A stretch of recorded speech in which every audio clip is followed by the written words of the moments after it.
sekarang ini semuanya serba tiba-tiba. Dan firman Tuhan sudah mengatakan bahwa segala sesuatu akan digoncangkan. Tentang berakhirnya pandemi ini tidak ada seorang pun yang tahu. Kita tidak bisa memaksa Tuhan harus menghentikan sekarang juga. Tapi kita harus yakin saudaraku bahwa sebagaimana firman Tuhan katakan bahwa Dia membuat segala sesuatu indah pada waktunya. Tuhan mau kita belajar percaya bahwa di tengah-tengah situasi yang sulit, Tuhan adalah Tuhan yang tetap pegang kendali atas kehidupan kita. Apapun keadaan yang terjadi, Tuhan Yesus ada bersama dengan kita. Tuhan yang pernah menolong kita di waktu yang lalu adalah Tuhan yang sama yang menolong kita di hari ini. Hasil akhir bukan di tangan corona. Hasil akhir tetap di tangan Yesus Kristus. Dialah Tuhan yang berdaulat. Dialah Tuhan yang tetap pegang kendali atas kehidupan kita.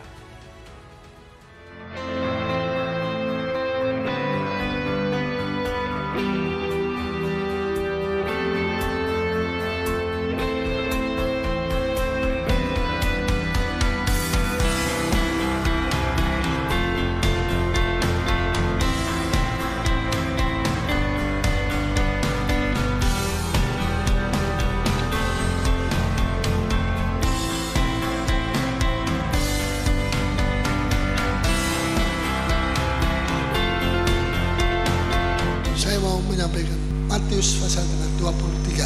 Matius 23 ayat 13 sampai 28. Celakalah kamu, hai ahli-ahli Taurat dan orang-orang Farisi, hai kamu orang-orang munafik, karena kamu menutup pintu-pintu kerajaan sorga di depan orang, sebab kamu sendiri tidak masuk dan kamu merintangi mereka yang berusaha untuk masuk. Celakalah kamu, hai ahli-ahli Taurat dan orang-orang Farisi, hai kamu orang-orang munafik, sebab kamu menelan rumah janda-janda sedang kamu mengelabui mata orang dengan doa yang panjang-panjang. Sebab itu kamu pasti akan menerima hukuman yang lebih berat. Celakalah kamu, hai ahli-ahli Taurat dan orang-orang Farisi, hai kamu orang-orang munafik, sebab kamu mengarungi lautan dan menjelajah daratan untuk mentobatkan satu orang saja menjadi penganut agamamu. Dan sesudah ia bertobat, kamu menjadikan dia orang neraka yang 2 kali lebih jahat daripada kamu sendiri. Celakalah kamu, hai pemimpin-pemimpin buta, yang berkata, bersumpah demi bait suci. Sumpah itu tidak sah, tetapi bersumpah demi emas bait suci. Sumpah itu mengikat. Hai kamu orang-orang bodoh dan orang-orang buta, apakah yang lebih penting, emas atau bait suci yang menguduskan emas itu? Bersumpah demi mezbah, sumpah itu tidak sah, tetapi bersumpah demi persembahan yang ada di atasnya, sumpah itu mengikat. Sekian. Di sini Tuhan mau supaya kita ini menjadi orang yang apa adanya. Saya mau bicarakan tentang mengukur kekuatan dan kelemahan kita. Di sini soal mengukur terus. Tuhan Yesus mengukur. Sebab yang diukur itu nanti akan tidak kena serangan-serangan dari jet-jetnya dari antikris, karena itu akan dilindungi khusus oleh Tuhan secara khusus. Tapi siapa yang tidak dilindungi secara khusus, dia akan dihancurkan, pesawat-pesawatnya akan dirusak. Dan nanti itu ada satu lembah yang dalam sekali, lembah di daerah Israel sana. Saya sudah pernah melihat itu waktu saya ke sana beberapa tahun yang lalu. Dan itu seperti bagus kan, ada pintu gerbangnya dan tidak semua orang bisa masuk, tapi yang masuk itu nanti itu tentara-tentara antikris melawan tentara Israel. Jadi mereka nanti akan berkumpul sendiri, ya, mereka akan mencari perlindungan sendiri dan tidak ada perlindungan di luar Kristus, tidak ada. Dalam 2 Korintus 12 ayat 7 sampai 10, orang melakukan segala sesuatu jadi mereka kuat secara fisik. Orang melakukan segala sesuatu untuk menjadikan diri mereka kuat secara fisik. Betul? Orang melakukan apa saja, dia train halter, dia pagi-pagi dia jalan kaki, dia lari di sini, kali posing, naik sepeda, ya, angkat beban, dan banyak yang berlari pagi-pagi berlari. Nah, ada yang makan sepiring Havermont, makan sepiring Havermont. Saya juga diberikan Havermont sama nyonya saya, ya, supaya makan Havermont. Saya bilang oke, saya mau makan. Ya, saya minta memang supaya dikasih Havermont, supaya kuat sedikit. Ya, saya mau Havermont boleh beli sendiri. Kalau saya bayar, ya ada Havermont yang lain. Firman Tuhan. Hal ini semua baik-baik saja untuk dilakukan. Namun ada satu hal lagi yang Anda belum pernah pikirkan, yaitu kalau Anda itu mau menjadi orang muda yang kuat, Anda perlu menambah dengan yang namanya masalah. Anda perlu menambah dengan apa yang namanya masalah. Masalah ini adalah masalah yang kita hadapi. Ya, misalnya masalah percekcokan, stres, merasa sendiri, perasaan sedih, ya, percobaan rumah tangga, ya, suami istri, macam-macam masalah-masalah itu semua masalah, betul-betul masalah. Katakan sama-sama, masalah. Kecil sekali masalah. Yang keras, masalah. Sampai sudah bisa dengar suara sudah masalah. Nah, masalah ini bercekcokan juga masalah, stres juga masalah, rasa sendiri juga masalah. Masalah ini dapat menjadikan kita lebih kuat. Percaya atau tidak?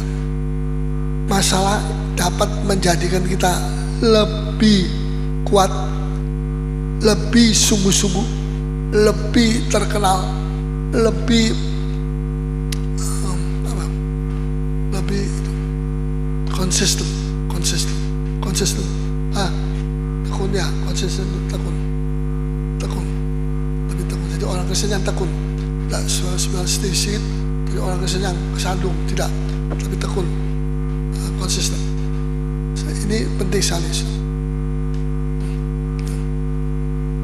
Jadi masalah ini perlu. Kalau sudah tidak ada masalah, ada banyak orang kalau ketemu sama saya, ada om saya ini kena masalah saya banyak uang macam-macam. Apa saya mesti bayar dan uang apa?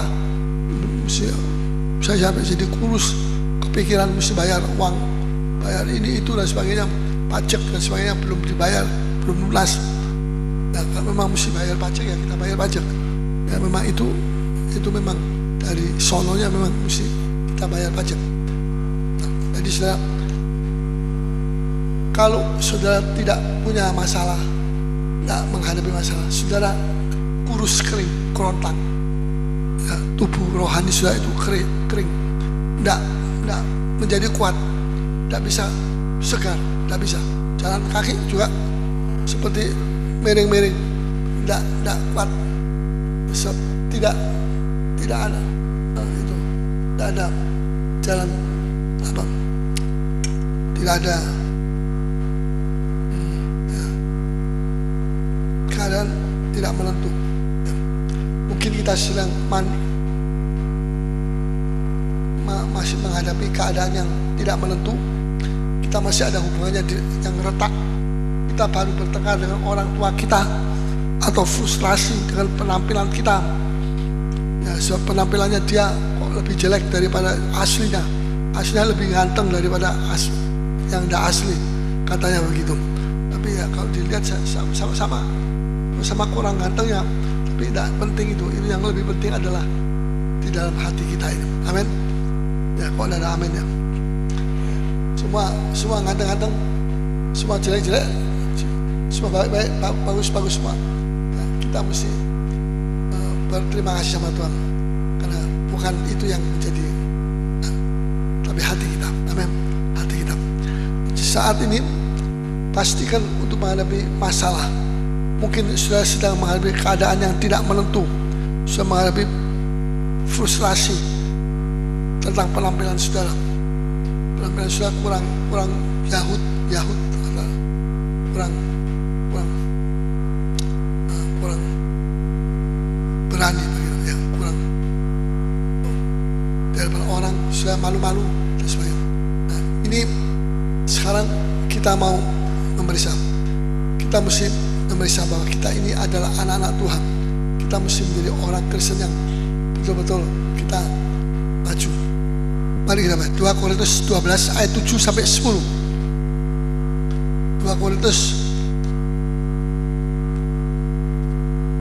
12 ayat 7. Dan supaya aku jangan meninggikan.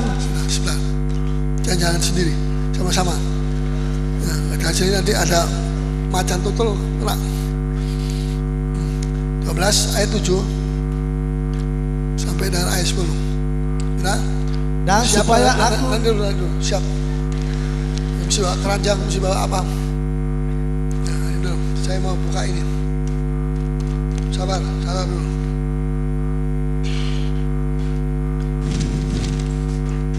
Ya, tandanya tak pernah dibaca.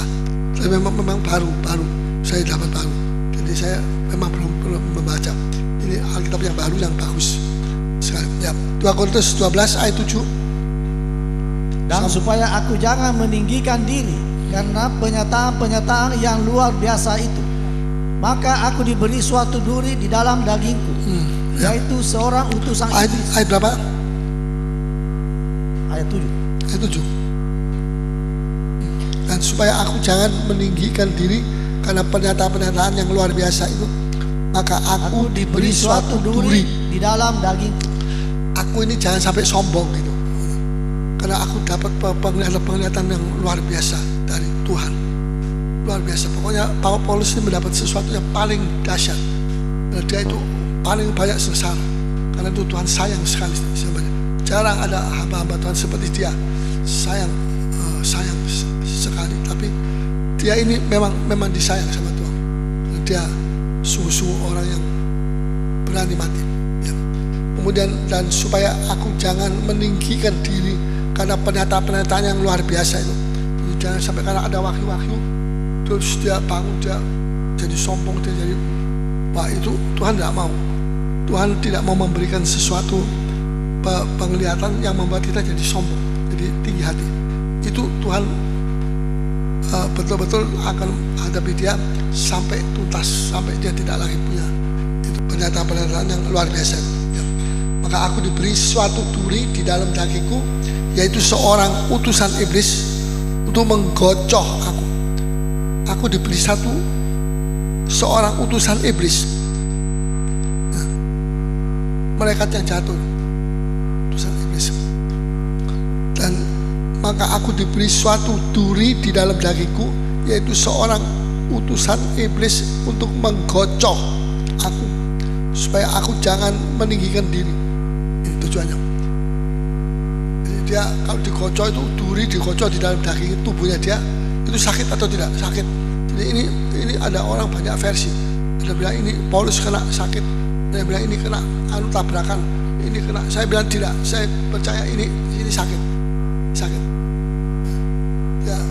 Dia mengatakan dia dikocok tubuhnya. Tubuh itu kan sakit itu ada di dalam tubuh, dalam roh kita tidak sakit. Roh kita tidak bisa sakit. Tubuh kita yang sakit. Amin. Ya, jadi sebab itu sudah perlu perhatikan, jangan cuma tubuh kita saja, roh kita itu tidak bisa sakit, dan tubuh kita juga harus dipelihara. Iblis untuk menggocok aku supaya aku jangan meninggikan diri, supaya dia tidak meninggikan diri. Jadi Tuhan punya maksud kirim malaikat yang sudah jatuh, itulah iblis, untuk menggocok. Kalau dia jatuh dia gocok. Paulus sudah dikocok dari kanan, dari kiri, dari muka, dari belakang, terus dikocok terus sampai selesai dia pergi. Nanti kalau dia mulai mendapat penglihatan lagi dan dia bangga sekali dengan penglihatan Paulus ini, dan itu setan dia tahu, dan dia datangi lagi Paulus, dia kocok lagi terus sampai kali begitu. Paulus mau meninggikan diri, dia didatangi iblis dan dia dikocok dengan duri yang biasa. Jadi itu satu pengalaman yang sangat tidak enak sekali. Dan kemudian setelah itu iblis mundur. Tapi jawab Tuhan kepadaku, cukuplah kasih karuniaku bagimu. Sebab justru dalam kelemahanlah kuasaku menjadi sempurna. Dalam kelemahan kuasaku jadi sempurna. Amin. Luar biasa.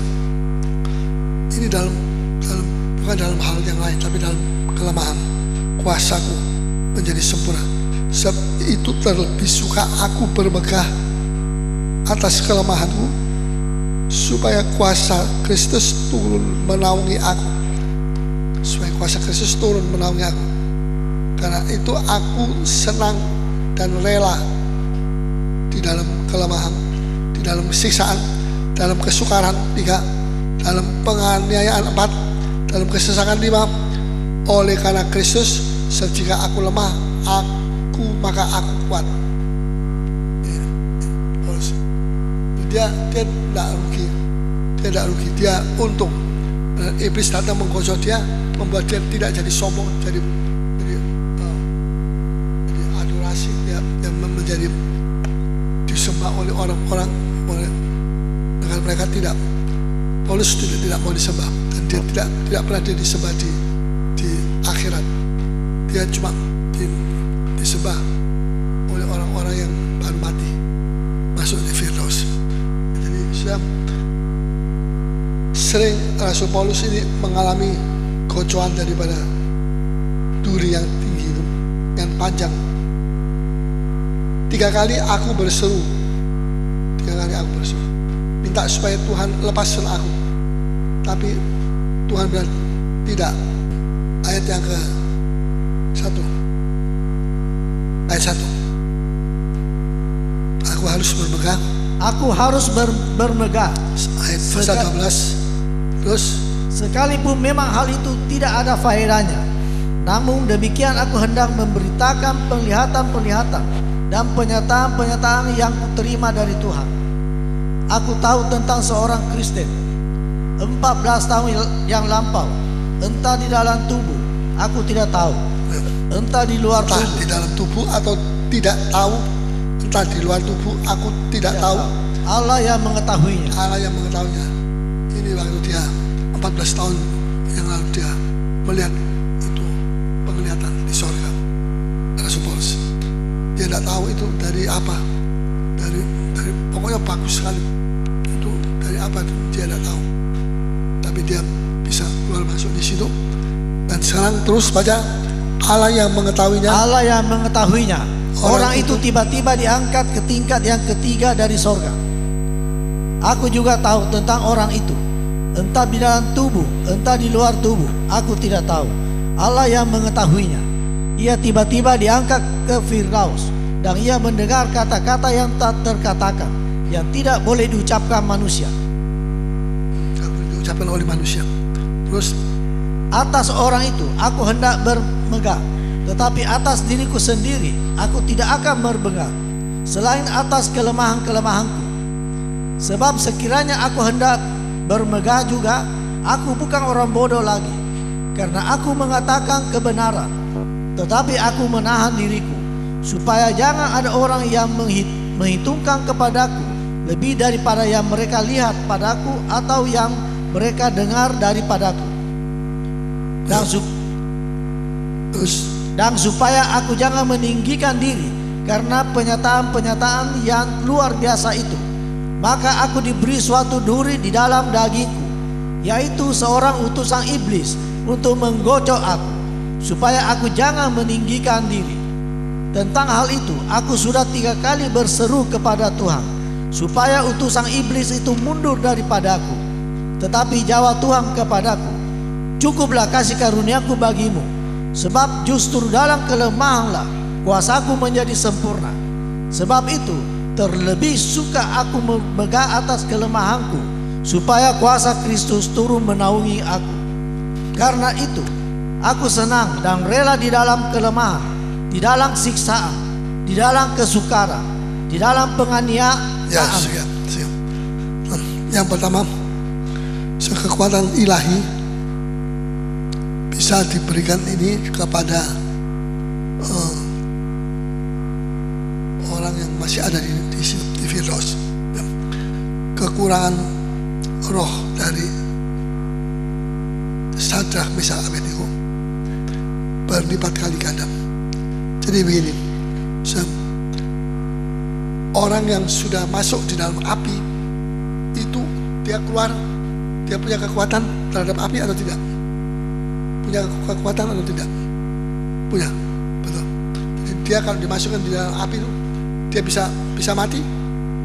Nah, dia tidak bisa mati. Dia punya kekuatan dahsyat. Nah, pada waktu itu tidak cuma api yang biasa, tapi api yang 7 kali lebih panas. Itu rajanya marah, karena dia bilang walaupun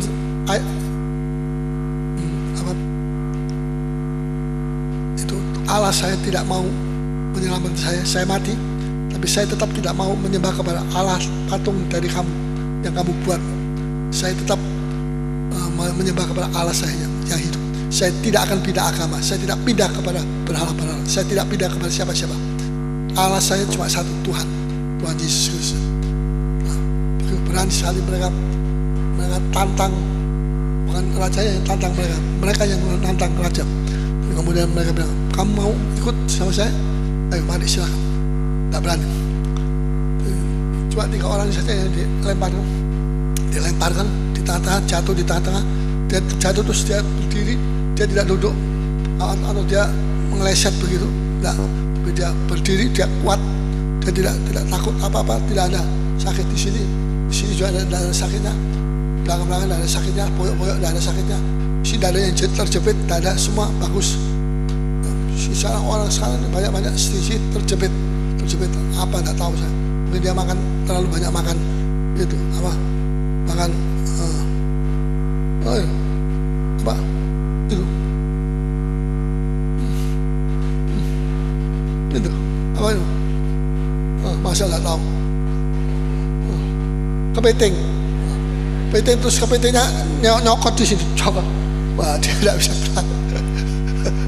Itu sakit sekali itu kalau ya. Dulu saya katanya dokter juga saya begitu, tapi saya tidak rasa sakit, tidak rasa apa. Sekarang saya sudah dilepas tuh, tidak perlu lagi ya, dilepas sudah. Jadi sudah, Tuhan itu baik sekali. Kalau orang lain mesti menderita, kita tidak usah menderita karena kita cinta Tuhan, karena Tuhan cinta kita, amin.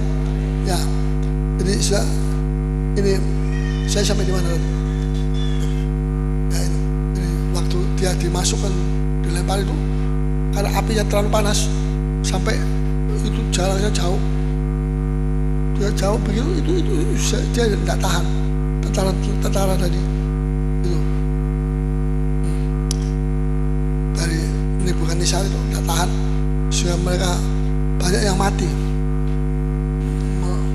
melemparkan begitu itu saja mereka kena udara dan sudah mati, tidak tahan, banyak yang mati. Pada waktu itu Sadrak, Mesak, Abednego dan Tuhan Yesus sendiri, 4 orang ini dia keluar dari, dia bilang kita tidak mau masuk lagi, kita sudah bisa menang, kita menang, kita tidak mesti ditekan, tidak.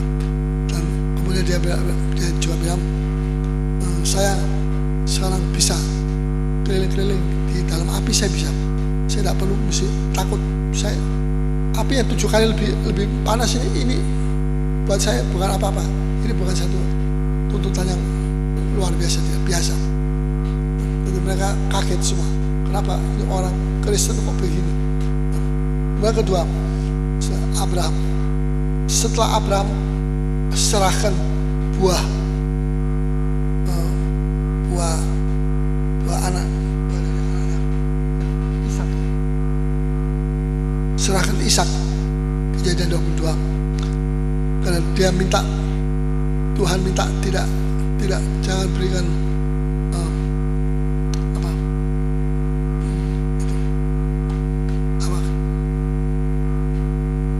kijang atau bukan kijang, kambing.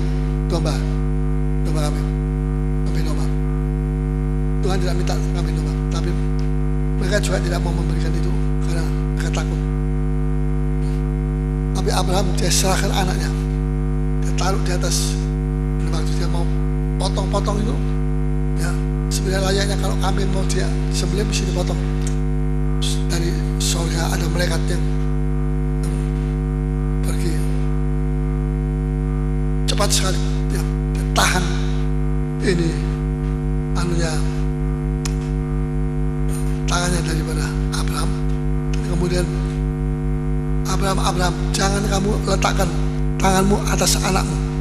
Aku sudah tahu, sudah melihat bagaimana hatimu itu sungguh-sungguh.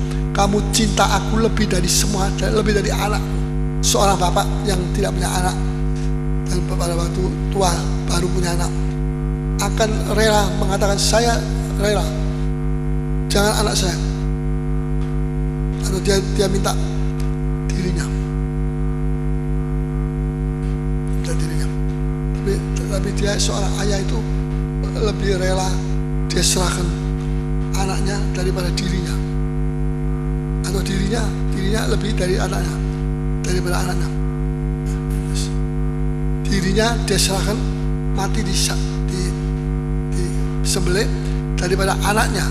Dia lebih rela melihat dirinya dia sendiri yang dibunuh, dipersembahkan kepada Tuhan daripada anaknya.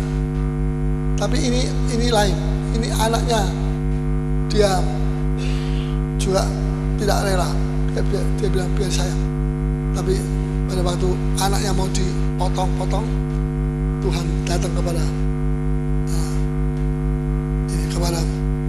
Abraham, dan pada waktu itu Tuhan bilang, sekarang aku tahu bahwa kamu itu cinta kepada anakmu lebih daripada kamu cinta kepada aku lebih dari anakmu. Jadi kita cinta kepada anak kita lebih dari Tuhan. Seringkali gitu. Nah, kalau anak kita nggak bisa, mesti kita berkelahi sama orang untuk anak kita berani. Nah, itu dibilang memang itu adalah jeroannya dari orang tua. Anak itu adalah jeroan dari orang tua. Jeroan itu tahu apa? Itu isi yang di dalam. Nah, itu lebih dari dagingnya. Dagingnya ini disilet ya sakit, tapi kalau ini jeroan ini, wah ini orang bisa marah, bisa bunuh-bunuhan gara-gara membela anak sama anak berkelahi, terus orang tua sama orang tua turut berkelahi, selesai berkelahi, anaknya tidak berkelahi, orang tuanya masih muka kamu mesti potong semua. Ya, jadi itu, dan jangan begitu. Tuhan mau supaya kita mengasihi Tuhan lebih dari segala perkara yang lain. Amin. Dan akhirnya dia kehilangan anaknya atau tidak? Tidak kehilangan. Waktu dia lihat ada aku ini tangkepen. Ya, aku ini tangkepen. Ya, aku ini bukan bebek. Ya, dia tangkap, dia naikkan di atas itu anaknya diturunkan. Wah, senang sekali dia tidak gagal, dia berhasil mempersembahkan satu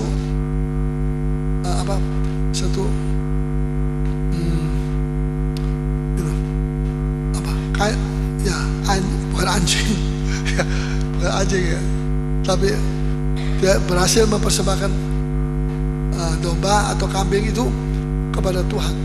Dan sekarang dia tetap dianggap sudah mempersembahkan persembahan. Jadi sudah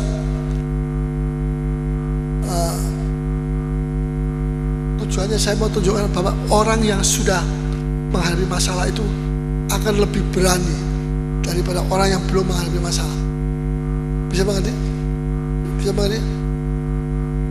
Nanti kalau saya suruh saudara cerita lagi di sini, bisa naik podium sini cerita bagaimana Abraham bisa gampang saja ini.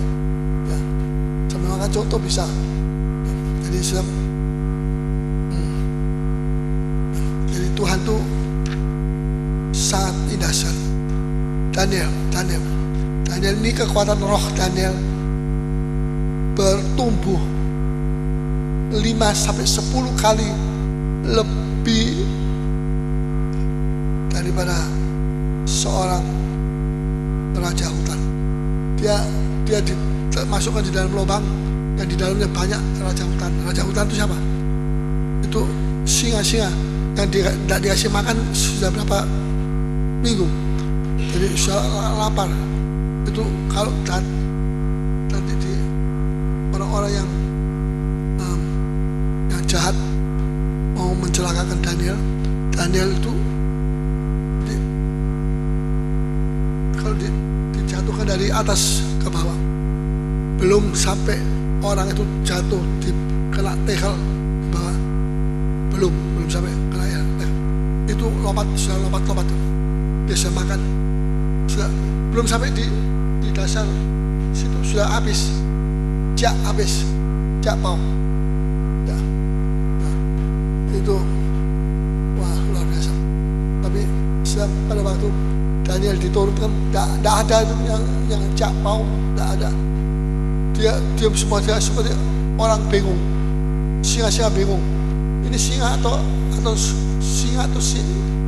sangar ya, bagaimana ini kok begitu, singanya kok tidak berani melawan kepada. Tapi luar biasa, Tuhan buat semua singa-singa itu nonton saja, nonton ini orang-orang yang dijatuhkan. Daniel sendiri satu orang diturunkan satu malam di situ. Daniel tidak berani, mereka jilat-jilat saja,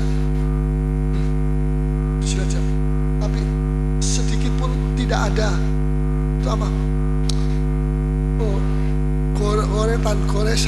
Goresan ada. Jadi mereka makan macam-macam. Ya. Tapi pada waktu Daniel sudah dikeluarkan, terus itu orang-orang yang berseteru sama Daniel itu dimasukkan. Wah, itu rame sekali di dalam, kayak kolosseum di dalam. Singa tidak bisa naik dalam tinggi, jalannya itu ya mesti naik begitu.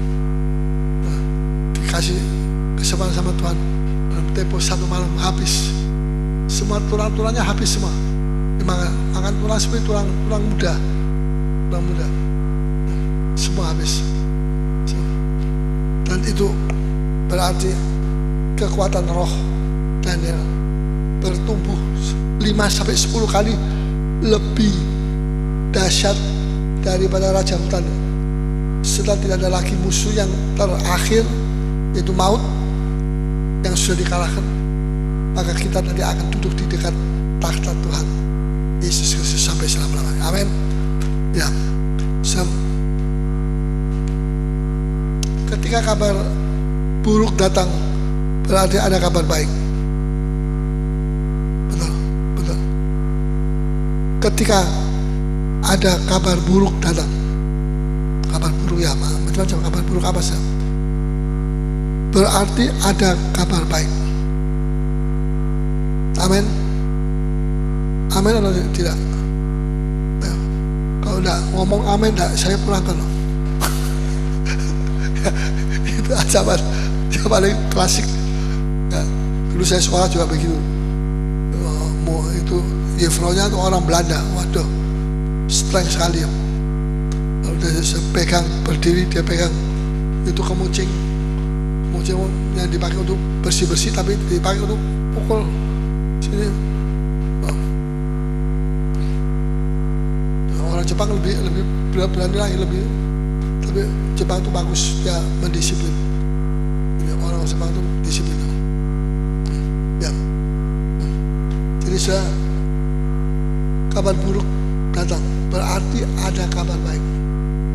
Tidak selamanya kabar buruk itu berarti buruk.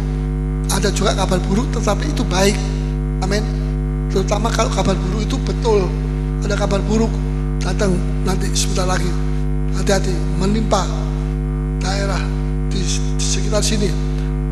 Jadi mesti berhati-hati, bergantung dari sudut pandangan mana yang kita tangkap. Ada 2 orang datang kepada Anda. Orang pertama memuji Anda, wah kamu ini baik, kamu ini bagus. telah melakukan sesuatu pekerjaan yang baik. Tapi orang yang kedua ini dikatai, kamu ini, aku anggap kamu tidak becus ya, kamu tidak betul melaksanakan tugas, tidak komplit ya. Umumnya orang yang tidak suka dikritik suka dipuji. Yang tidak suka dikritik itu orang kalau dikritik dia marah.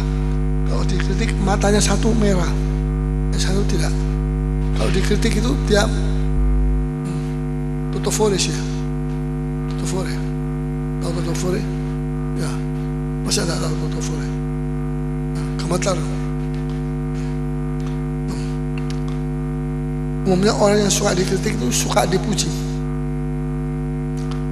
Tidak suka dikritik itu berarti suka dipuji. Betul? Siapa sih yang suka dipuji? Coba katakan. Masa tidak ada. Manusia itu suka dipuji atau suka dikritik? Suka dipuji atau suka dikritik? Suka dikritik. Ya, betul? Enggak. Suka dipuji. Betul? Ya. Siapa yang suka dipuji? Coba katakan. Saya katakan.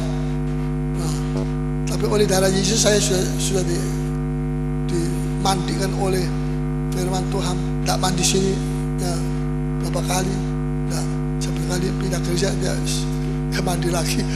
Tak selesai tadi. Tuhan Yesus datang dia masih mandi terus ya. Tidak satu kali mandi cukup, tapi setelah itu kita mesti ini sandal kita ini terbuka ini mesti dicuci. Ya. Jalanan zaman Tuhan Yesus dulu itu tidak ada apa? Ya itu aspal, tidak ada aspal. Jadi semua itu penuh dengan debu. Kalau Tuhan Yesus naik di satu tempat, dia sebelum dia masuk dia dicuci dulu sama congos-congosnya semua. Setelah itu Tuhan Yesus diangkat naik. Nah, dia masuk di dalam rumah yang bersih. Nah, setelah terlalu cepat menanggapi sesuatu juga tidak boleh. Umumnya orang yang tidak suka dikritik, suka dipuji. Betul? Sebab kritik itu tidak enak. Kritik itu begini. Kalau saya dikritik orang, dulu saya tidak bisa terima. Saya bilang itu orang, coba dia salah jadi pemimpin, suruh jadi pemimpin. Saya mau tahu ada berapa anggota baru tiap minggu. Apa bisa penuh? Ya, jangan ngomong saja, tapi tidak ada kenyataan.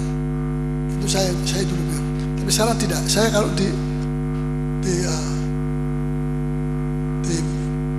kritik, saya dengar dulu, terus saya berdoa dan saya periksa mana yang kira-kira cocok untuk saya, mana yang betul itu persis untuk saya, atau yang satu ini tidak cocok, biasa, tidak usah diterima.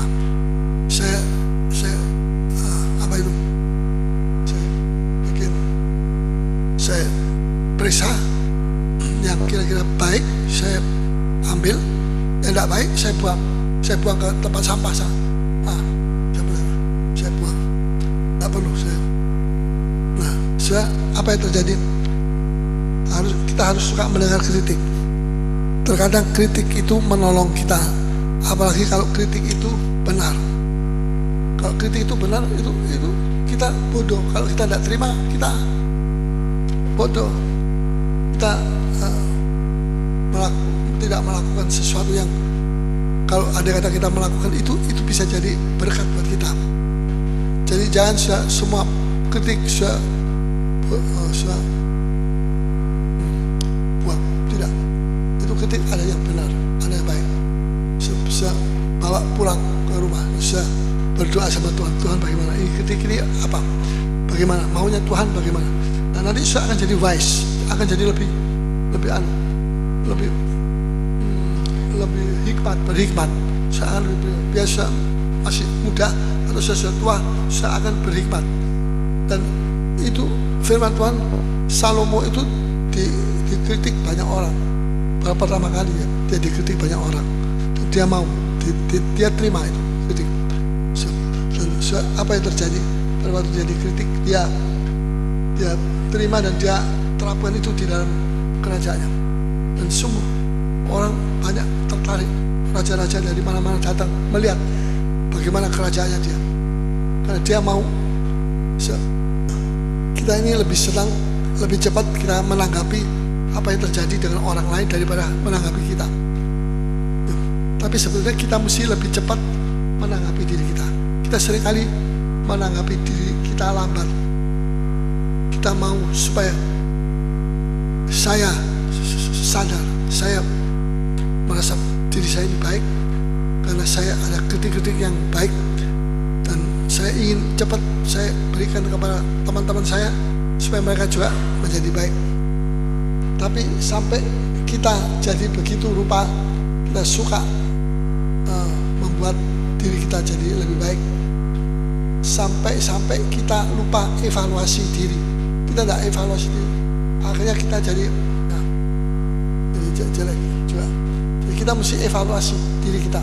Bagaimana? Saya mesti evaluasi. Setiap bulan saya evaluasi. Tiap saya evaluasi berapa yang datang, berapa banyak yang datang. Kalau yang datang penuh terus, nah itu baik. Kalau yang datang separuh, ya itu masih harus kita perbaiki. Ya, jadi masalah itu saya ingat lagi. Jika Anda mau menjadi kuat, Anda perlu menambah hidup Anda dengan masalah. Masalah percekcokan, masalah cobaan, masalah perasaan sedih. Percaya atau tidak, masalah dapat menjadikan kita lebih kuat, lebih sungguh-sungguh, lebih berdoa, lebih tekun di dalam Kristus. Amin.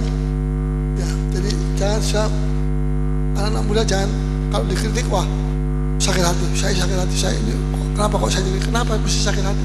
Jangan sakit hati.